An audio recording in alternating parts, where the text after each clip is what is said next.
Hello दोस्तों, आप सभी का एग्जाम एकेडमी में स्वागत है। इस क्लास में हम एसएससी जीडी 2021 के लिए जीके का प्रैक्टिस सेट सॉल्व करेंगे और यह प्रैक्टिस सेट सेकंड रहेगा। इस प्रैक्टिस सेट में हम जो भी प्रश्न देखेंगे वह एसएससी जीडी 2021 के लिए बहुत ही इम्पोर्टेंट है।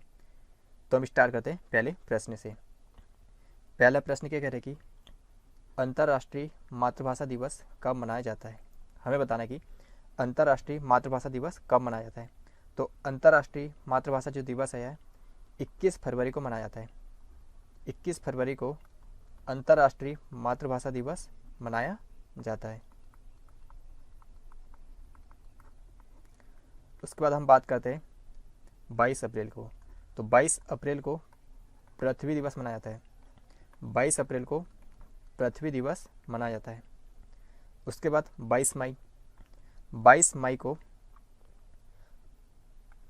अंतर्राष्ट्रीय जैव विविधता दिवस। कौन से दिवस? तो अंतर्राष्ट्रीय जैव विविधता दिवस मनाया जाता है। उसके बाद हम बात करते हैं 29 जून। 29 जून को राष्ट्रीय सांख्यिकी दिवस। कौन से दिवस? तो राष्ट्रीय सांख्यिकी दिवस 29 जून को मनाया जाता है। तो 22 अप्रैल को पृथ्वी दिवस मनाया जाता है। 21 फरवरी को अंतर्राष्ट्रीय मातृभाषा दिवस मनाया जाता है।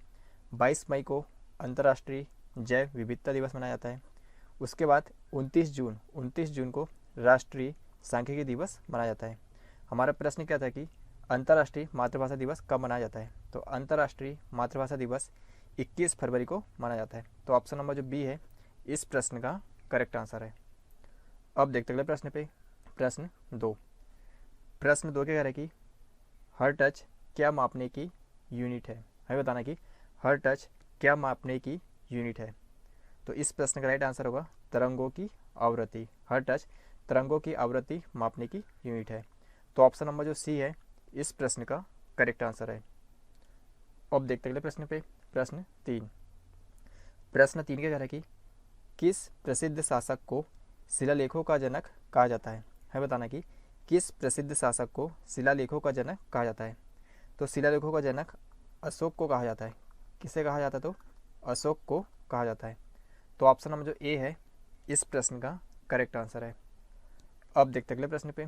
प्रश्न 4 क्या कह रहा है कि निम्नलिखित में से किस भारतीय राज्य की समुद्र तटीय सीमा सबसे छोटी है। हमें बताना कि किस भारतीय राज्य की समुद्र तटीय सीमा सबसे छोटी है।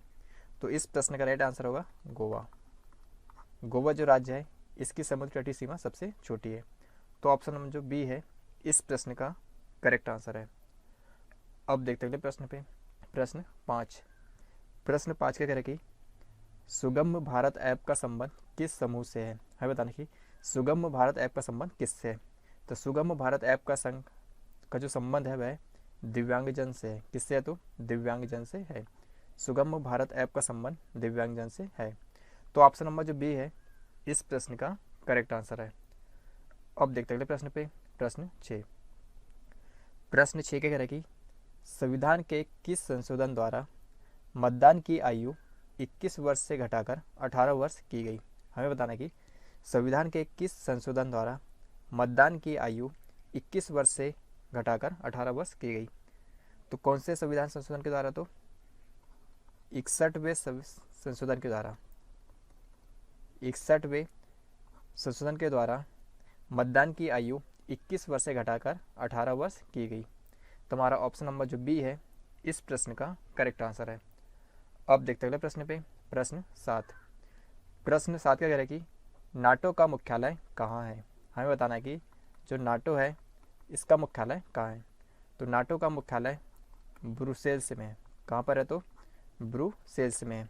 और यह कहाँ पर स्थित है? तो यह बेल्जियम में स्थित है। ब्रुसेल्स कहाँ है? तो बेल्जियम में है। और नाटो की जो स्थापना हुई थी, नाटो की स्थापना 1949 में हुई थी। नाटो की स्थापना 1949 में हुई थी। तो नाटो का मुख्यालय ब्रुसेल्स में है। तो ऑप्शन नंबर जो बी है इस प्रश्न का करेक्ट आंसर है। अब देखते अगले प्रश्न पे। प्रश्न 8 क्या कह रहा है कि डायनेमो एक यंत्र है जो क्या करता है, हमें बताना है। तो डायनेमो जो है यह यांत्रिक ऊर्जा को वैद्युत ऊर्जा में बदलता है। डायनेमो यांत्रिक ऊर्जा को वैद्युत ऊर्जा में बदलता है। तुम्हारा ऑप्शन नंबर जो डी है इस प्रश्न का करेक्ट आंसर है। अब देखते अगले प्रश्न पे, प्रश्न 9। प्रश्न 9 क्या कह रहा है कि कुषाण वंश के प्रसिद्ध राजा का नाम बताइए। हमें बताना कि कुषाण वंश के प्रसिद्ध राजा का नाम। तो कुषाण वंश के प्रसिद्ध राजा कनिष्क था। कौन था? तो कनिष्क था। तो ऑप्शन नंबर जो सी है इस प्रश्न का करेक्ट आंसर है। अब देखते अगले प्रश्न पे, प्रश्न 10। प्रश्न 10 क्या कह रहा है कि निम्नलिखित में से झीलों के अध्ययन को क्या कहा जाता है। हमें बताना है कि झीलों के अध्ययन को क्या कहा जाता है। तो झीलों को, जो झील होते हैं इनके अध्ययन को लिम्नोलॉजी कहा जाता है। झीलों के अध्ययन को लिम्नोलॉजी कहा जाता है। तो ऑप्शन नंबर जो डी है इस प्रश्न का करेक्ट आंसर है। अब देखते अगले प्रश्न पे, प्रश्न 11। प्रश्न 11 क्या कह रहा है कि कौशल्या मातृत्व योजना किस राज्य ने शुरू किया है। हमें बताना है कि कौशल्या मातृत्व योजना किस राज्य ने शुरू किया है। तो किस राज्य ने शुरू किया? तो छत्तीसगढ़ राज्य ने शुरू किया है। कौशल्या मातृत्व योजना छत्तीसगढ़ राज्य ने शुरू किया है। तो हमारा ऑप्शन नंबर जो सी है इस प्रश्न का करेक्ट आंसर है। अब देखते अगले प्रश्न पे, प्रश्न 12। प्रश्न 12 क्या कह रहा है कि निम्नलिखित में से कौन भारत सरकार का अंग नहीं है। हमें बताना कि इनमें से कौन भारत सरकार का अंग नहीं है। तो इस प्रश्न का राइट आंसर होगा मीडिया। मीडिया भारत सरकार का अंग नहीं है। तो ऑप्शन नंबर जो ए है इस प्रश्न का करेक्ट आंसर है। अब देखते अगले प्रश्न पे, प्रश्न 13। प्रश्न 13 क्या कह रहा है कि फिलीपींस देश की राजधानी क्या है। हमें बताना कि फिलीपींस देश की राजधानी क्या है। तो फिलीपींस देश की राजधानी मनीला है। फिलीपींस देश की राजधानी मनीला है। जो फिलीपींस देश है इसकी राजधानी जो है वह मनीला है। और इसकी मुद्रा की अगर हम बात करते हैं, फिलीपींस जो देश है इसकी मुद्रा है पीसो। इसकी मुद्रा क्या है? तो पीसो है। उसके बाद हम बात करते हैं जो क्वालालंपुर जो राजधानी है यह मलेशिया की राजधानी है। मलेशिया की जो राजधानी क्या है? तो क्वालालंपुर।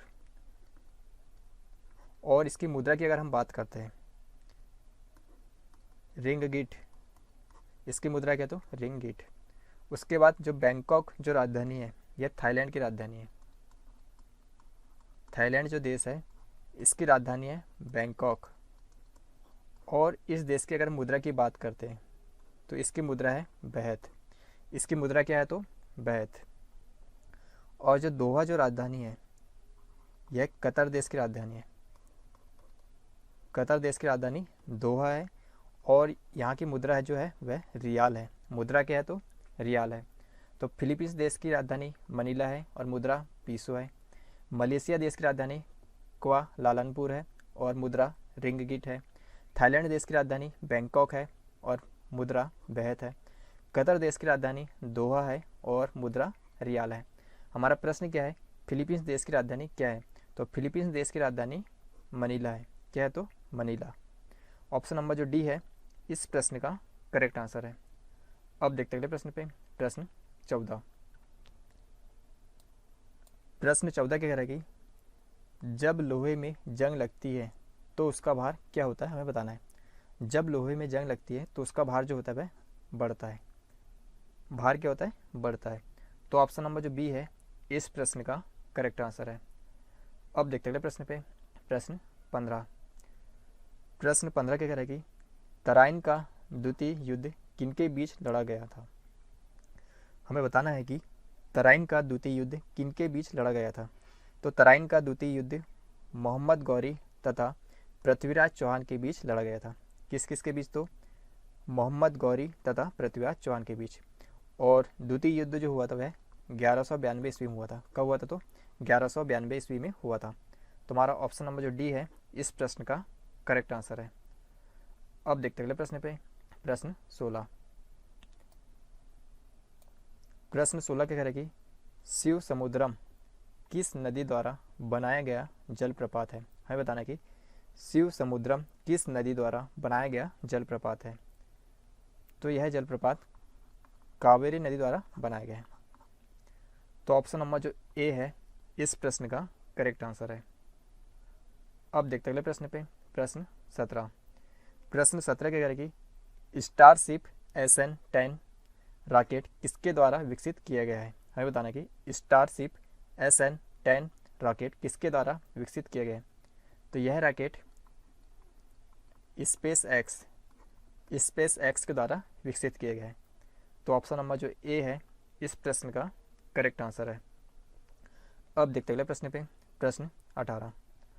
प्रश्न 18 क्या कह रहा है कि क्षेत्रफल की दृष्टि से विश्व का सबसे बड़ा देश कौन सा है। हमें बताना कि क्षेत्रफल की दृष्टि से विश्व का सबसे बड़ा देश कौन सा है। तो क्षेत्रफल की दृष्टि से विश्व का सबसे बड़ा देश रूस है। कौन सा देश है, तो रूस। तो ऑप्शन नंबर जो डी है इस प्रश्न का करेक्ट आंसर है। अब देखते अगले प्रश्न पे, प्रश्न 19। प्रश्न 19 का कह रहा है कि दूधिया मैग्नीशियम में कौन सा क्षारक पाया जाता है। हमें बताना कि दूधिया मैग्नीशियम में कौन सा क्षारक पाया जाता है।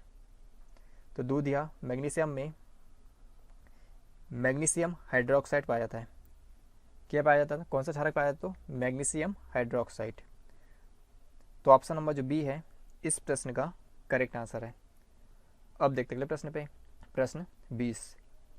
प्रश्न 20 के करेगी सल्तनत काल में निम्नलिखित में से किस कला की उन्नति सर्वाधिक हुई। हमें बताने की सल्तनत काल में निम्नलिखित में से किस कला की उन्नति सर्वाधिक हुई। तो इस प्रश्न का राइट आंसर होगा स्थापत्य कला। सल्तनत काल में स्थापत्य कला की उन्नति सर्वाधिक हुई। तो ऑप्शन नंबर जो सी है इस प्रश्न का करेक्ट आंसर है। अब देखते अगले प्रश्न पे, प्रश्न 21। प्रश्न 21 का करेगी मृदा की लवणता किससे मापी जाती है। हमें बताना है कि जो मृदा होती है इसकी लवणता किससे मापी जाती है।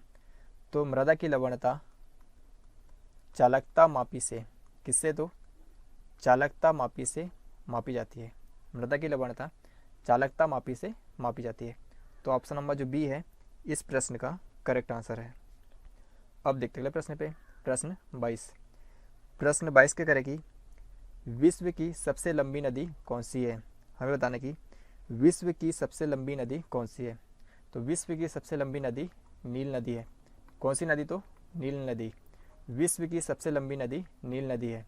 तो ऑप्शन नंबर जो बी है इस प्रश्न का करेक्ट आंसर है। अब देखते अगले प्रश्न पे, प्रश्न 23। प्रश्न 23 क्या करेगी निम्नलिखित में से कौन सा एक रेशेदार प्रोटीन है। हमें बताना कि इनमें से कौन सा एक रेशेदार प्रोटीन है। तो इस प्रश्न का राइट आंसर होगा केरेटिन। केरेटिन एक रेशेदार प्रोटीन है। तो ऑप्शन नंबर जो सी है इस प्रश्न का करेक्ट आंसर है। अब देखते अगले प्रश्न पे, प्रश्न 24। प्रश्न 24 क्या करेगी निम्नलिखित में से किसे तोता ए हिंद कहा गया है। हमें बताने की इनमें से किसे तोता ए हिंद कहा गया है। तो इस प्रश्न का आंसर होगा अमीर खुसरो। अमीर खुसरो को तोता ए हिंद कहा गया है। तो ऑप्शन नंबर जो ए है इस प्रश्न का करेक्ट आंसर है। अब देखते अगले प्रश्न पे, प्रश्न 25। प्रश्न 25 क्या कह रहा है कि हॉकी का जादूगर किसे कहा गया है। हमें बताना कि जो हॉकी का जादूगर किसे कहा जाता है। तो हॉकी का जादूगर मेजर ध्यानचंद को कहा जाता है। हॉकी का जादूगर मेजर ध्यानचंद को कहा जाता है। तो ऑप्शन नंबर जो सी है इस प्रश्न का करेक्ट आंसर है। तो यह थे हमारा SSC GD का जीके का प्रैक्टिस सेट 2। इसमें हमने इम्पोर्टेंट 25 प्रश्न देखे जो कि SSC GD के लिए बहुत ही इम्पोर्टेंट है। यदि यह वीडियो आपको पसंद आए तो इस चैनल को सब्सक्राइब करें।